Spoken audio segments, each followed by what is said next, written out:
Go into that in just a few minutes, but not only knitting patterns and the recipes for knitting, but also great recipes for nibbling. Now, speaking of nibbling, someone that James has nibbled on a few times in the day or two in his quest for happiness, and when he turned out of the darkness, I've got Dr. Thomas back up here with me. Woo! How do you like that segue? That was quick on my feet, huh? Well, I said nibble and not nipple, so. So we have turned a corner. James has found his passion, his newest passion.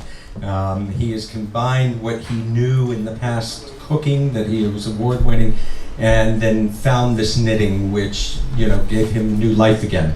So I want to speak a little bit about that and get your professional opinion on it. So knitting, is there a scientific term for it? Well, if you quote Betsan Korkil, who is here, I think. Yeah. Betsan is here. Where I shall write? Yes, indeed. So Betsan says it's a rhythmic, bilateral rhythmic psychosocial intervention. Thank you, Betsan. I'll have to practice a bit more tomorrow morning. Yeah. Yes, that's what it is. And that's a scientific term for it. And knititation, this is a great, sexy, sassy word right there. So tell me what knititation means. Well, I mean, it's a made-up term which we created, and of course it combines the word knitting and of course the word meditation into knititation. And the reasoning behind it is because it reminded me of what I used to do a lot, which is meditation. Right. And I saw James all of a sudden doing this knitting, and actually that's all the similarities because of the outcomes that you see. He got a lot better, more stable, and that's why I thought that's what it is. It's knititation. I love it. Yeah, I love yeah. it. Fantastic. And mindfulness. We've used that word a few times tonight. James has mindfulness. What is it, and how do we, in this room, anyone, how do we do that? Mindfulness.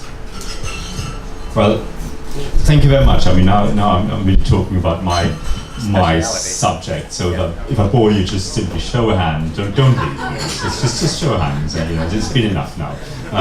Or you can any time can stop me. But I absolutely love it. I adore it because it really has a lot in it, and it's out there at the moment. Everybody talks about it. People practice it, and what it is, it's essentially choosing to pay attention to the present moment and anything that is in it, whether it's the noises in the air, whether it's the feelings in your body, whether it's your thoughts, and purposefully paying attention to that and accepting it without judging it, analyzing it, or changing it. Yeah. So if you felt tired, you would just stay awake and feel tired rather than falling asleep, which would be a change. Yeah. So this is not what we normally do. And if you practice that regularly, you create changes within your brain that are then very positive in terms of getting yourself out of, for example, a depression.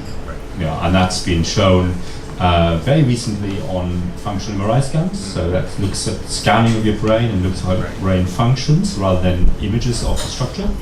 And we could see that there are significant changes in areas of your brain that are relevant for example, depression, creativity, and so forth. And that really gave the whole thing of meditation and mindfulness, which is the modern sort of term for meditation, a whole new edge, and quite rightly so. I mean, meditation comes from yoga. Yoga is 8,000 years old, and this sort of meditation has been practiced for that length of time. So I'm quite a big believer in humanity.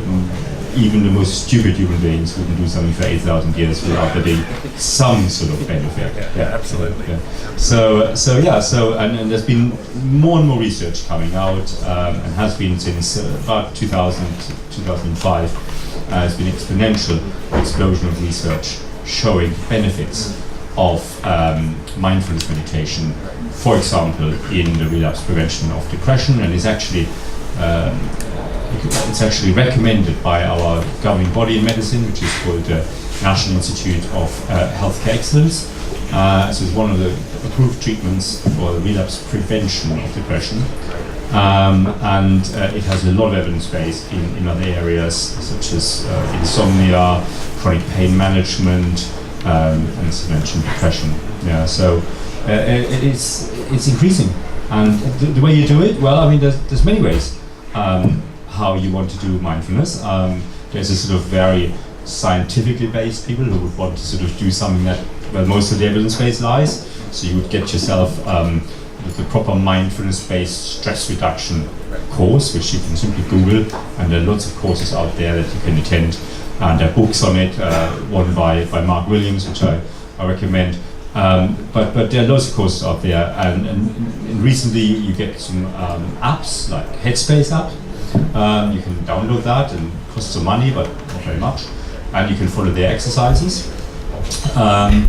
Or you can go for something a little bit more exotic, where you do something like mindful walking, where when you're walking, instead of kind of be absent-minded and thinking about something else, like you're shopping or what you want to say tomorrow, you would actually pay attention to how your feet feel as you are on the ground, how your clothes feel as they rub against the body, and you would actually pay attention to that. Yeah? So that's another way.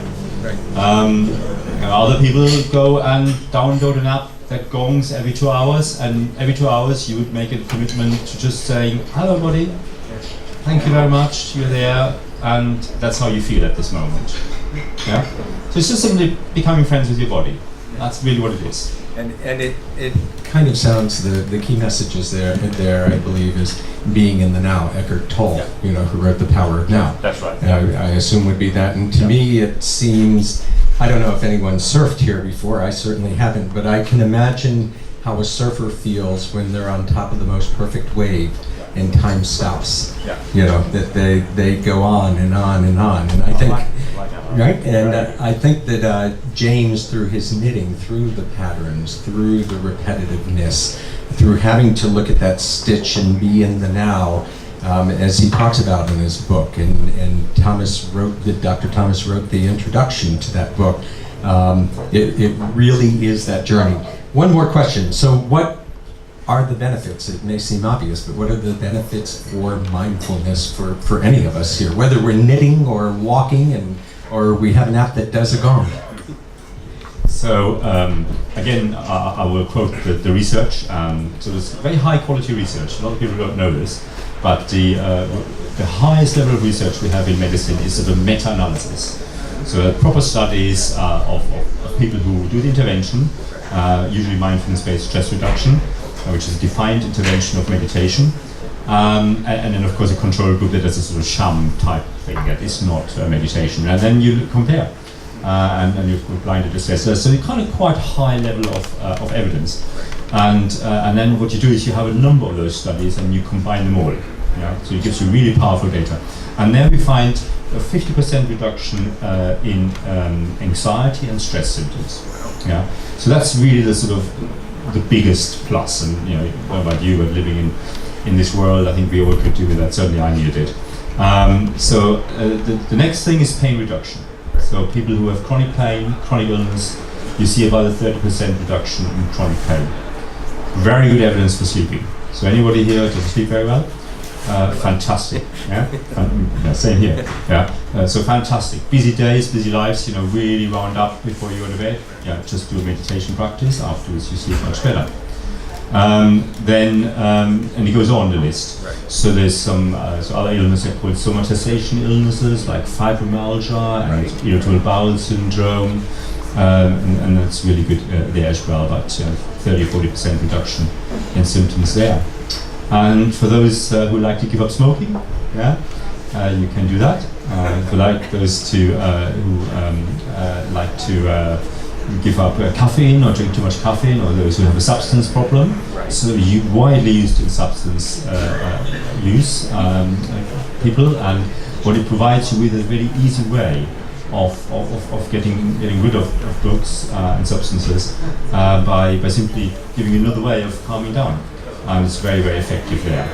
So that's just a few, there's more. I love it. I love it, and of course, as we're learning tonight, one of the easiest ways to do that is to do a little bit of knitting. Indeed. Yeah. Well, thank you very much, Dr. Thomas. Thank you. So, I promise you that you will get to see right